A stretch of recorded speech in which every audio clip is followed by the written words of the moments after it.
আসসালামু আলাইকুম। সবাইকে স্বাগত জানাচ্ছি নীল বাতায়নে ময়ূখের টিপ কামরুন্নাহার্স বাংলা ক্লাসে। আজকে আমরা চতুর্থ শ্রেণীর কাজরা দিদি কবিতাটি নিয়ে আলোচনা করব। কবিতাটি লিখেছেন যতীন্দ্রমোহন বাগচি। আমরা কবির ছবি দেখি। ইনি হলেন যতীন্দ্রমোহন বাগচি। নামটা একটু খেয়াল করব আমরা।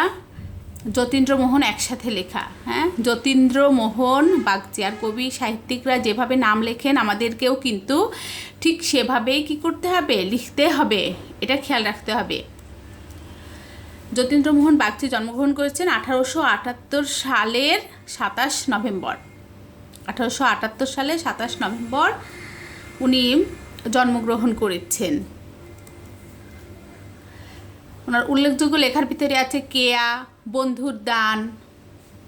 আর আমরা যে কাজলা দিদি কবিতাটি পড়ছি, এই কাজলা দিদি কবিতাটি কবির কাব্য মালঞ্চ কাব্যগ্রন্থ থেকে নেওয়া হয়েছে। উনি মারা গেছেন 1948 সালের 1 ফেব্রুয়ারি। 1948 সালের 1 ফেব্রুয়ারি। যেহেতু কবির লেখা পড়বো, সুতরাং কবি সম্পর্কে জানা আমাদের একটু উচিত, তাই না? ওনার কবিতায় বলা হয়ে থাকে পল্লীপ্রীতি, অর্থাৎ গ্রামকে উনি খুব ভালোবাসতেন। গ্রামের যে বিভিন্ন বৈশিষ্ট্য, গ্রামের যে উল্লেখযোগ্য জিনিস, সবগুলাই কি হয়েছে তার লেখায় উঠে এসেছে। এখন আমরা ছবি দেখি। দেখো, মা আর সাথে ছোট বোন, তাই না? আর আমাদের বইয়ের যে ছবিটা আছে প্রথমে কাজলা দিদির, সেই কাজলা দিদির ছবিটা। এখন আমরা মূল কবিতা পাঠ এবং তার একটু ব্যাখ্যা বিশ্লেষণ শুনব। দেখো কি হচ্ছে, একটা ছবি দেখছি, তাই না? বাঁশবাগানের মাথার উপর চাঁদ উঠেছে ওই, মাগো আমার শোলক বলা কাজলা দিদি কই। কি রাত হয়েছে তার না? রাত্রে বাঁশবাগানের মাথার উপরে চাঁদ উঠেছে। সেই চাঁদ উঠেছে মানে রাত হয়েছে, এখন ঘুমানোর সময়। এই ঘুমানোর সময়ে কাজলা দিদি কি করে, তাকে শোলক বলে, কবিতা বলে, ছড়া বলে। এই কারণে সে কি করছে, তার মাকে কি খুঁজছে, চাচ্ছে তার দিদিকে। আচ্ছা, আমরা একটু কবিতাটা পড়ে নিই, তারপরে ব্যাখ্যা যাই। কাজলা দিদি, যতীন্দ্রমোহন বাগচি।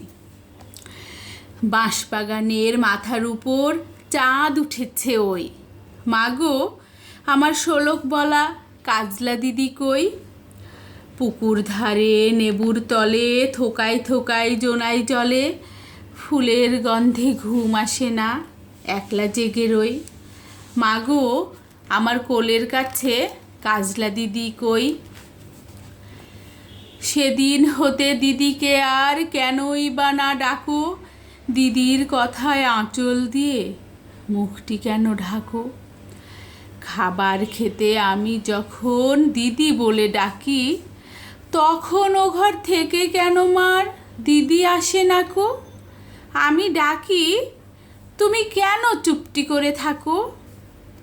বলো মা, দিদি কোথায় গেছে, আসবে আবার কবে। কাল যে আমার নতুন ঘরে পুতুল বিয়ে হবে, দিদির মতন ফাঁকি দিয়ে আমিও যদি লুকোই গিয়ে, তুমি তখন একলা ঘরে কেমন করে রবে। আমিও নাই, দিদিও নাই, কেমন মজা হবে। ভুঁই চাপাতে ভরে গেছে শিউলি গাছের তল, মারাস নে মা, পুকুর থেকে আনবি যখন জল। ডালিম গাছের ডালের ফাঁকে বুলবুলিটি লুকিয়ে থাকে, দিশনাদারে উড়িয়ে মাগো ছিঁড়তে গিয়ে ফল। দিদি এসে শুনবে যখন, বলবে কি মা বল। বাঁশবাগানের মাথার উপর চাঁদ উঠেছে ওই, এমন সময় মাগো আমার কাজলা দিদি কই। বেড়ার ধারে পুকুর পাড়ে ঝিঁঝি ডাকে ঝোঁপে ঝাড়ে, নেবুর গন্ধে ঘুম আসে না, তাই তো জেগে রই। রাত হলো যে, মাগো আমার কাজলা দিদি কই। আমরা এখন কবিতাটিতে ব্যাখ্যাতে যাচ্ছি। বলছে যে অনেক রাত হয়েছে, সে রাত্রে ঘুমানোর সময় তার দিদিকে সে কাছে চায়। এই কারণে বলছে বাঁশবাগানের মাথার উপর যখন চাঁদ উঠেছে, এটা সময় নির্দেশ করছে একটু, তাই না? যে এই সময়ে সে দিদি তাকে শোলক শোনায়, ছোট ছোট ছড়া শোনায়, কবিতা শোনায় তার কাজলা দিদি।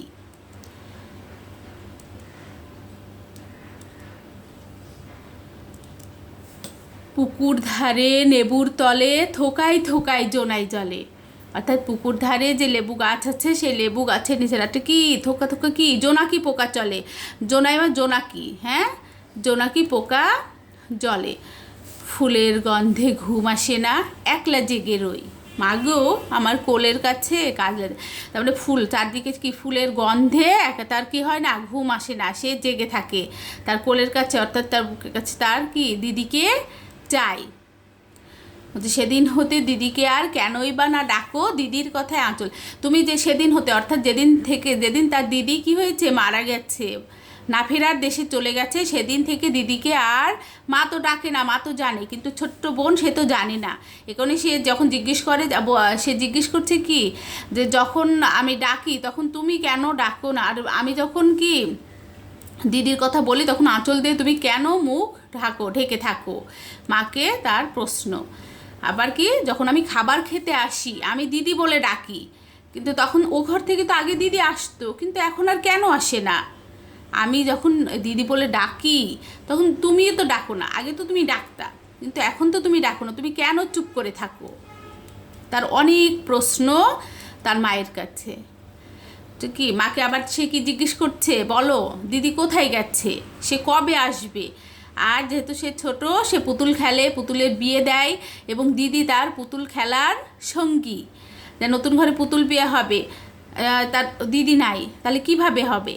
তখন সে তার মায়ের উপরে রাগ করছে, অভিমান করে সে কি বলছে যে দিদির মতন ফাঁকি দিয়ে আমিও যদি লুকিয়ে থাকি, তুমি তখন একলা ঘরে তুমি তো কিভাবে থাকবে, তুমি যে আমি থাকবো না, দিদি থাকবে না, তুমি কিভাবে থাকবে তখন।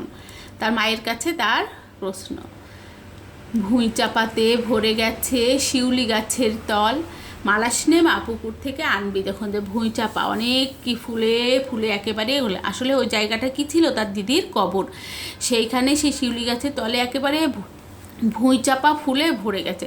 মাকে নিষেধ করছে তুমি যখন পুকুর থেকে জল আনবা, পানি নিয়ে আসবা, তখন যেন কি করবা না, ওটা পা দিয়ে মারিয়ে দিবা না, দলিয়ে দিবা না।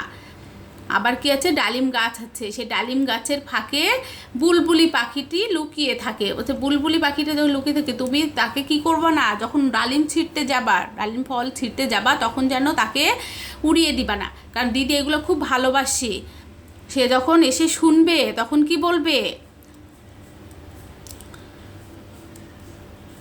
আবার একই যে বাঁশবাগানে মাথায় চাঁদ উঠেছে, এমন সময় তার কি কাজলা দিদি কই, তার বারবার তার মাকে প্রশ্ন যে তার কাজলা দিদিকে চায়, তাই না। আর বেড়ার ধারে পুকুর ধারে কি যার ঝিঝি ডাকছে, ঝোপে ঝাড়ে ঝিঝি ডাকে রাত্রে, রাত হলেই। গ্রামে যারা গেছো তারা জানো, দেখেছো, শুনেছ না।